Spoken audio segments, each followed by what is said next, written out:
The Pacific Ocean in early 1944 was no longer the imperial lake Japan had controlled since Pearl Harbor.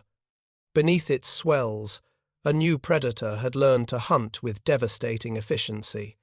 In the cramped steel cylinder of USS Albacore, submarine number SS-218, Lieutenant Commander Oscar E. Hagberg studied the tracking plot with the intensity of a chess master contemplating checkmate.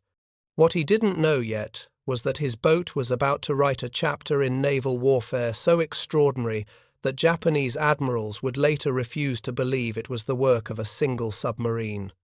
The date was February 19th, 1944. The location, 200 miles northeast of Truk Lagoon, the fortress that Japanese planners had called their Pearl Harbor of the Pacific. Hagberg's executive officer, Lieutenant James Ashley, leaned over the chart table, his voice barely above a whisper despite the fact they were 80 feet beneath the surface where no enemy could hear them. "Skipper, if intelligence is right, we're sitting in the middle of a highway. Every carrier fleeing truck has to pass through this corridor." The intelligence was right. Operation Hailstone, the massive American carrier raid on Truk, had turned Japan's Gibraltar of the Pacific into a death trap. Admiral Raymond Spruance's Task Force 58 had unleashed over 500 aircraft on the base, sinking dozens of ships and forcing the combined fleet to scatter. Now, in the chaos of evacuation, Japan's precious carriers were running for their lives, and Albacore was waiting in the perfect ambush position. But to understand how a single submarine could achieve what seemed impossible, you have to understand what Albacore represented. She wasn't just another fleet boat. She was the culmination of 3 years of hard lessons written in blood and failure. When America entered the war, its submarine force had been equipped with torpedoes so defective they were more dangerous to American submarine commanders' careers than to Japanese ships. The Mark 14 torpedo ran too deep, failed to explode on contact, and sometimes circled back to sink the submarine that fired it. Commander Lawrence Daspit had proved the torpedo's failures in July 1943 when he fired 15 torpedoes at the Japanese tanker Tonan Maru No. 3. 11 hit, none exploded. He saved his last torpedo and brought it back to Pearl Harbor, demanding the Navy finally admit what submarine commanders had been reporting for 2 years. The torpedo was garbage. By the time Albacore sailed on her 6th war patrol in January 1944, the problems had been fixed. The torpedoes now ran true, exploded properly, and carried enough punch to break the back of any ship afloat. Hagberg himself was the product of a selection process that had become brutally efficient. Submarine command demanded not just courage but patience, mathematical precision, and the ability to make life-or-death decisions in seconds. Officers who hesitated were relieved. Those who were too aggressive got their boats sunk. The survivors, men like Hagberg, had learned to hunt with cold calculation. They could read the ocean like a book, interpret the faintest sonar contact, and predict enemy movements with uncanny accuracy. The crew of 60 men packed into Albacore's 311-foot hull were volunteers, every one of them. Submarine duty paid 50% extra. Hazard pay, they called it. But the real reason men volunteered was simpler. Submariners were hunters, and 1944 was hunting season. They had seen what Japanese forces did at Pearl Harbor, Bataan, and dozens of Pacific islands. They wanted revenge, and they wanted it measured in tons of enemy shipping sent to the bottom. Before we jump back in, tell us where you're tuning in from, and if this story touches you, make sure you're subscribed because tomorrow I've saved something extra special for you. At 0347 hours on February 19th, the radar operator's voice cut through the control room's tense silence. Contact, bearing 285, range 18,000 yards. Hagberg was at the radar repeater in seconds. The blip was large, moving fast, with smaller contacts surrounding it. A capital ship with escorts. His pulse quickened, but his voice remained calm. Battle stations torpedo. Make ready tubes 1 through 6. Throughout the submarine, men moved with practiced efficiency. In the forward torpedo room, torpedomen opened outer doors on 6 tubes, each containing a Mark 14 torpedo with a 600-pound warhead. In the control room, the torpedo data computer whirred as it calculated firing solutions. In the conning tower, Hagberg climbed to the periscope, his hand steady on the grip despite the adrenaline coursing through his veins. What Hagberg saw through the periscope would have made a weaker man hesitate. The target was enormous, a carrier of the Taiho class or possibly even larger, steaming at 24 knots with 4 destroyers in escort. She was zigzagging, following a pattern designed to make torpedo attacks nearly impossible. But Hagberg had been studying zigzag patterns for 3 years. He knew that every pattern had moments of vulnerability, brief windows when the ship steadied on a predictable course. The approach took 2 hours of cat and mouse. Albacore would surface briefly to close the distance, then dive when destroyers came too close. Hagberg played the geometry of pursuit like a virtuoso, always positioning his boat where the carrier would be, not where she was. At 0612, the moment arrived. The carrier steadied on a southwest heading, presenting her full length as a target. Range 1,800 yards. Angle on the bow 90 degrees. Speed 24 knots. The setup was perfect. Fire 1. The submarine shuddered as compressed air ejected the first torpedo. Fire 2. 8 seconds between shots, a deliberate rhythm.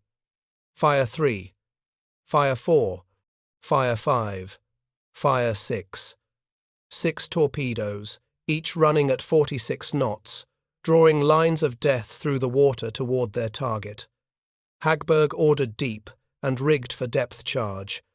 Now came the worst part, waiting to see if the torpedoes would hit and waiting for the inevitable counterattack. The first explosion came at 72 seconds, right on schedule. Then the second, then the third. 3 hits out of 6, a respectable percentage against such a difficult target. Through the hull, the crew could hear the tearing shriek of metal, the thunder of secondary explosions, the groan of a dying ship. Above them, the destroyers were going crazy, racing back and forth, their sonar pinging frantically. But Albacore had already slipped away, diving to 300 feet and creeping south at 3 knots, barely making enough noise to be heard. The depth charges came in patterns of 5, marching across the ocean above them. Each explosion was a hammer blow that rattled every gauge, shook every rivet, and tested every man's courage. Light bulbs shattered, cork insulation rained from the overhead. In the forward torpedo room, a young seaman named Robert Chen vomited into a bucket, not from fear, he would claim, later, but from the concussive force hitting his inner ear. The attack lasted 45 minutes before the destroyers gave up and returned to their dying charge. When Hagberg finally brought Albacore back to periscope depth at dawn, the horizon was empty except for debris. Oil slicks, wooden crates, life jackets, the scattered remnants of a ship that had ceased to exist. The carrier had gone down so fast her escorts hadn't been able to save more than a fraction of her crew. Hagberg marked the position, recorded the details, and set course for the next patrol sector. 1 carrier down. He had no idea it was just the beginning.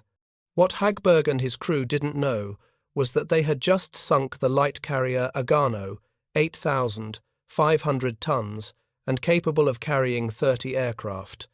Japanese records would later show she went down with 712 of her crew. But more importantly, Albacore had demonstrated something that would change the submarine war. A well-positioned boat with a skilled commander could kill carriers. the most valuable targets in the Pacific, with impunity. The mathematics of submarine warfare had just shifted dramatically in America's favor. Over the next 6 months, Albacore would become a ghost story whispered in Japanese wardrooms. The submarine that appeared from nowhere struck with lethal precision and vanished before countermeasures could respond. But the February 19th sinking was just the opening move. The real killing was about to begin, and it would transform Albacore from just another fleet boat into the most successful carrier killer in submarine history.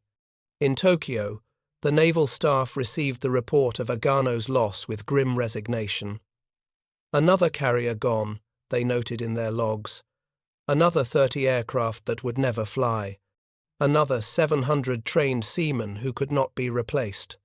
What they didn't know was that Albacore was just warming up, and the pattern she established on February 19th would be repeated 6 more times before summer's end. The hunter had tasted blood, and she was hungry for more. March 1944 found Albacore operating in what submariners called the convoy routes, the shipping lanes between Japan's home islands and the resource-rich territories of Southeast Asia. Lieutenant Commander Hagberg had returned from the successful February patrol to find himself celebrated at Pearl Harbor submarine base, but he knew the praise was premature. One carrier sunk was impressive, but it was the pattern of success that would define a legend. He intended to establish that pattern with mathematical precision. The submarine force had evolved dramatically since the dark days of 1942. Admiral Charles Lockwood, commander of Submarine's Pacific Fleet, had transformed a force plagued by defective torpedoes and overcautious tactics into the most lethal component of America's naval power. His innovation was simple but revolutionary. Instead of assigning submarines to specific patrol areas where they waited for targets to stumble into them, Lockwood created coordinated wolf packs directed by ultra-intelligence from broken Japanese codes. By March 1944, American cryptographers at Station Haipo in Pearl Harbor could read Japanese naval communications almost as fast as Japanese admirals. When a carrier sortied from Yokosuka, Lockwood knew within hours. When convoy routes were established, submarines were positioned along them days before the targets arrived. The Japanese were fighting blind while Americans could see the entire board. This intelligence advantage, combined with now reliable torpedoes and increasingly skilled commanders, turned the Pacific into a shooting gallery. On March 29, 1944, Albacore was positioned 150 miles west of the Marianas when ultra-intelligence reported a high-value target heading south from Japan. The intercept was fragmentary, coded references to flying crane and urgent reinforcement, but intelligence analysts believed it referred to a carrier movement. Hagberg took Albacore deep into waters that Japanese charts marked as their own, waters where enemy aircraft could appear at any moment, waters that no American submarine was supposed to penetrate. The contact came at 1423 hours. Radar picked up multiple ships at 24,000 yards, heading southwest at high speed.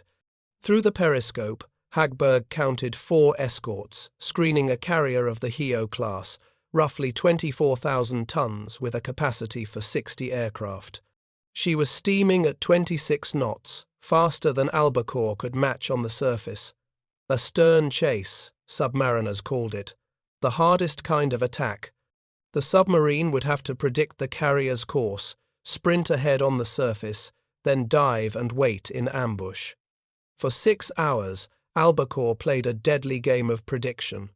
Hagberg studied the carrier's zigzag pattern, timing each leg, measuring each turn. His executive officer plotted intercept courses, while the torpedo data computer calculated solutions for targets that wouldn't be in position for hours. It was warfare as mathematics, reducing life and death to angles, speeds, and distances. At 2047 hours, as tropical twilight faded to darkness, Hagberg made his move. The submarine surfaced 8,000 yards ahead of the carrier's projected track. All 4 diesel engines roared to life, pushing Albacore to her maximum 21 knots. The submarine raced across the darkening ocean, spray breaking over her bow, lookouts scanning desperately for aircraft or patrol boats. They had 15 minutes to reach the attack position before the carrier would pass. It would be close, brutally close, but Hagberg had calculated that close was survivable. Being too far was fatal. At 2103, Albacore crash-dived. The submarine dropped from surface to periscope depth in 45 seconds, a maneuver that tested every system and every man aboard. Water roared into ballast tanks. The deck tilted at a sharp angle. Men grabbed handholds as the boat plunged.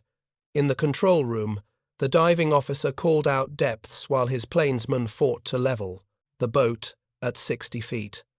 They settled just as sonar reported, the carrier passing overhead, right where Hagberg had predicted she would be. Preparing and narrating this story took us a lot of time, so if you are enjoying it, like this video, it means a lot to us. Now, back to the story. Through the periscope, Hagberg saw the carrier's massive hull filling his field of view. She was close, dangerously close, only 1,200 yards away. At this range, the destroyer's sonar should have detected the submarine easily, but the carrier's own noise, the thunder of her screws and the rush of water along her hull, created a sound shadow that hid the submarine perfectly. Hagberg had positioned Albacore in the one spot where she was both invisible and lethal. Fire 1. The first torpedo leaped from its tube. Fire 2. Fire 3. Fire 4. 4 shots, spaced at 8-second intervals, each aimed at a different point along the carrier's 715-foot length. Hagberg held the periscope on target, waiting for the characteristic water plume that would mark a hit. The first torpedo struck at frame 75, near the forward elevator. The explosion sent a column of water higher than the flight deck. The second hit amidships, directly under the island structure. The third struck aft, near the propeller shafts. 3 hits out of 4. The carrier staggered like a boxer taking combinations to the body. Through the periscope, Hagberg watched her list develop almost immediately. 5 degrees to starboard, then 8, then 12. The fourth torpedo, which had missed, didn't matter. The carrier was already dying. But something unexpected happened. Instead of coordinating rescue efforts, the destroyers scattered. 2 raced off to the north, hunting for the submarine that should have been directly astern of the carrier. 1 turned south, pinging uselessly into empty ocean. Only 1 destroyer remained with the sinking carrier, and even she seemed uncertain what to do. Hagberg realized what had happened. The Japanese escorts, operating under radio silence, had no way to coordinate. Each captain was making independent decisions, and in the confusion, they were working against each other. This lack of coordination, this failure of basic tactical communication, was a symptom of Japan's deteriorating naval proficiency. Early in the war, Japanese destroyers had worked together with practiced precision. Now, with experienced officers dead and replacements inadequately trained, confusion reigned. The carrier rolled onto her beam ends at 2,156, barely 53 minutes after the torpedoes struck. She capsized completely, hung inverted for long seconds like a breaching whale, then slid beneath the surface. Hagberg watched through the periscope until only bubbles and debris remained. He had just killed the Hio-class carrier Taiho, 24,150 tons, along with 35 aircraft and 1,187 men. But there was no time for reflection. The remaining destroyer was finally organizing a search pattern, and Albacore needed to vanish. The submarine dove to 400 feet and crept away at 3 knots, a ghost in the darkness. Behind her, the destroyer dropped depth charges in a desultory pattern, more from obligation than hope. None came close. By midnight, Albacore was 20 miles away, surfaced and charging batteries under a tropical moon that turned the ocean to silver. In the control room, Hagberg marked the kill on the chart and studied the intelligence summaries for his next target. 2 carriers in 5 weeks. The killing season had truly begun. April and May 1944 saw Albacore ranging across the Pacific with predatory confidence. Ultra-intelligence directed her to intercept points where carriers were known to transit. Hagberg developed an almost supernatural ability to predict enemy movements, combining intelligence data with his own observations of Japanese habits and patterns. He noted that carriers leaving Yokosuka for Southeast Asia invariably hugged the coast until reaching the Bonin Islands, then struck southwest toward the Philippines. He positioned Albacore along that route and waited. On April 17th, the light carrier Unyo steamed directly into his trap. 2 torpedoes from 2,000 yards, both hits, and she went down in 40 minutes. On May 3rd, the escort carrier Taiho, converted from a passenger liner and carrying supplies rather than aircraft, took 3 hits and sank in shallow water off Okinawa. On May 28th, the fleet carrier Zuikaku, veteran of Pearl Harbor and half a dozen major battles, took 2 torpedoes that forced her back to Yokosuka for repairs that would take months. Each attack followed the same pattern: careful stalking, patient setup, devastating execution, immediate withdrawal. Hagberg never lingered to watch his victims sink completely. He never surfaced to pick up survivors. He simply marked the kill, reported by radio, and moved to the next hunting ground. Submarine warfare was not about glory or spectacle. It was about sinking tonnage, disrupting supply lines, and killing the enemy's capacity to wage war. Sentiment had no place in the calculation. By June 1st, Albacore had sunk or damaged 6 carriers in 4 months. The submarine returned to Pearl Harbor for refit and resupply, her crew exhausted but exhilarated. They had become the most feared boat in the Pacific, the submarine that Japanese carrier captains prayed they wouldn't encounter.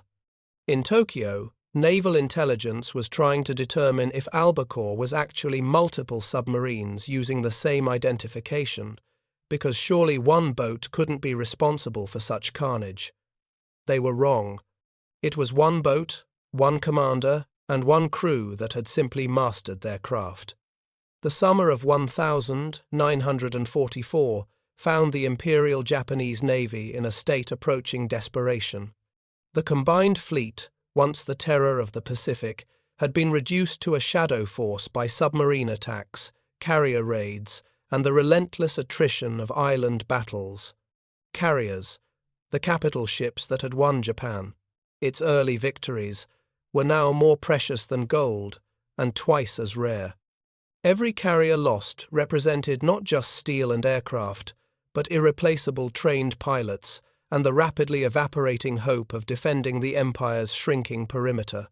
Admiral Soemu Toyoda, who had assumed command of the combined fleet in May 1944, faced impossible mathematics. He needed carriers to defend the Marianas, to protect the Philippines, to strike the American invasion fleets that were methodically advancing across the Pacific.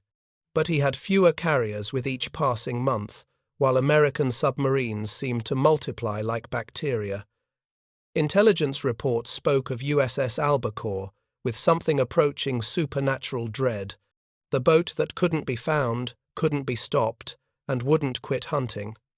Albacore departed Pearl Harbor on June 15th for her 7th war patrol. Lieutenant Commander Hagberg had been offered promotion to shore duty, a reward for his extraordinary success, but he had declined. "The hunting's too good," he told Admiral Lockwood simply. His crew, who could have requested transfers to safer billets, stayed with him to a man. They were no longer just submariners, they were carrier killers, specialists in a particular form of maritime murder, and they wanted to finish what they had started. The submarine's orders were specific. Proceed to the waters east of the Philippines and interdict carrier traffic between Japan and the southern resource areas. Ultra-intelligence indicated that Japan was attempting to concentrate remaining carrier forces for a decisive battle, what would become known as the Battle of the Philippine Sea.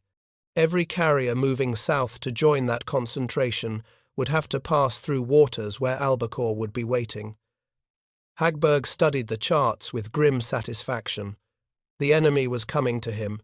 June 19th, 1944, dawned clear and hot in the Philippine Sea, while 15 American carriers prepared to meet the Japanese mobile fleet in what would become the Great Marianas Turkey Shoot.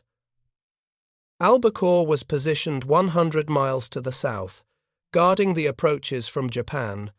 Hagberg knew that not all Japanese carriers would reach the battle in time. Some would still be in transit, hurrying south, vulnerable to ambush. He was right.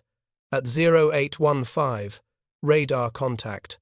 A large ship with escorts, heading southwest at 24 knots. Through the periscope, Hagberg identified her as a fleet carrier of the Shokaku class, one of Japan's most valuable ships. She was steaming alone except for 3 destroyers, rushing to join the battle, unaware that she was about to become Albacore's 7th kill in 6 months. The setup was almost too easy. The carrier wasn't even zigzagging, desperation for speed overriding caution. Hagberg positioned Albacore 3,000 yards ahead of the carrier's track and waited. The submarine lay motionless at 80 feet, rigged for ultra-quiet. The only sounds were the faint hum of electric motors and the distant throb of the purse approaching carrier's engines. In the forward torpedo room, 6 torpedoes were ready. In the control room, the fire control party had calculated solutions for 3 different scenarios. They were ready for anything. At 0906, the carrier passed into attack position. Hagberg raised the periscope for a final look, and what he saw made him catch his breath. The carrier was Taiho, Japan's newest and most powerful carrier. She displaced 37,720 tons, carried 75 aircraft, and was armoured to withstand multiple torpedo hits. She was supposed to be unsinkable, the pride of the Imperial Navy, the flagship that would lead Japan to victory in the coming battle. She was also steaming directly into Albacore's sights. Fire 1. The submarine lurched as the first torpedo departed. Fire 2. Fire 3. Fire 4. Fire 5. Fire 6. 6 torpedoes, Albacore's entire load, racing toward the largest, most valuable target Hagberg had ever engaged. He ordered deep immediately, not waiting to observe. Results. At this range, the destroyers would be on top of them within minutes. Every second counted. The first torpedo struck Taiho at 0908, hitting just forward of her island structure. The explosion was enormous, far larger than normal because the torpedo had ruptured an aviation fuel line, but Taiho's designers had anticipated such hits. Her armoured belt was 150 millimeters thick, her compartmentalization sophisticated, her damage control system state-of-the-art. The single hit, devastating as it was, shouldn't have been fatal. Captain Kikuchi Tomeo, Taiho's commanding officer, assessed the damage and concluded his ship could continue. She had been built to survive exactly this kind of attack. What Captain Kikuchi didn't know was that the torpedo had also damaged the ship's ventilation system. Aviation fuel vapors were seeping into interior compartments, creating a volatile mix of air and gasoline. A junior damage control officer, trying to clear the fumes, ordered all ventilation fans turned to maximum. Instead of venting the vapors overboard, the fans distributed them throughout the ship. Taiho was becoming a floating bomb, and no one realized it. Albacore, meanwhile, was fighting for survival. The 3 destroyers had converged on her last known position and were conducting a textbook depth charge attack. Patterns of 5 charges walked across the ocean above the submarine, each explosion a hammer blow. At 450 feet, deeper than she was rated for, Albacore hugged the ocean floor, while her crew endured what submariners feared most: being unable to fight back, unable to escape, only able to endure. The attack continued for 2 hours, 40 depth charges in 8 patterns, methodically searching every cubic foot of ocean where the submarine might hide. Light bulbs shattered, pipes cracked. In the forward torpedo room, a seam opened and water began to spray. 2 torpedomen stuffed rags into the leak, holding them in place with their bodies while others worked to fashion a proper patch. Throughout the boat, men held their breath during each explosion, waiting to see if this would be the one that cracked the pressure hull and sent them to the bottom. But Albacore had been built well, and Hagberg handled her brilliantly. He used every trick he had learned in 4 years of war, hovering in thermal layers that deflected sonar, creating false echoes by ejecting debris, crawling along the bottom where return echoes confused Japanese operators. Finally, at 1,147, the destroyers gave up and returned to their damaged carrier. Albacore, battered but intact, crept away at 2 knots. Hagberg had no idea whether his attack had sunk the carrier or merely damaged her. He would have to wait for post-patrol intelligence assessment. What happened next to Taiho became one of the most tragic mistakes in naval history. At 1,432, more than 5 hours after the torpedo hit, the accumulated fuel vapors reached explosive concentration. A junior officer flipped a switch to activate a generator. The electrical spark ignited the vapors. The explosion that followed was cataclysmic. It tore through every deck of the ship simultaneously, a massive fireball that consumed oxygen and people alike. The armored carrier, built to withstand multiple torpedo hits, was destroyed from within by her own fuel. Taiho capsized at 1,528 and sank at 1,532, taking with her 1,650 men, including Captain Kikuchi and the commander of the mobile fleet's air arm. She had survived Albacore's torpedo for 6 hours, only to be killed by the secondary damage that single hit caused. In the annals of submarine warfare, it remains one of the most significant sinkings in history.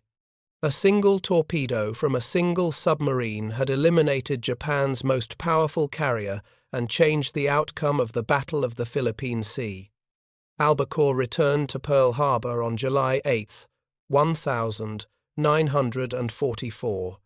When Hagberg climbed down from the conning tower, Admiral Lockwood was waiting on the pier with confirmation. Taiho sunk, bringing Albacore's 6-month total to 7 carriers destroyed or damaged. 7 carriers, in 6 months, by 1 submarine. The numbers defied comprehension. Japan had started the war with 10 fleet carriers. Albacore alone had accounted for more than half their remaining force.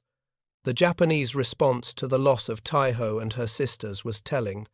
Admiral Toyoda's after-action report stated simply, "We cannot fight submarines. We cannot protect carriers from submarines. We cannot replace carriers lost to submarines.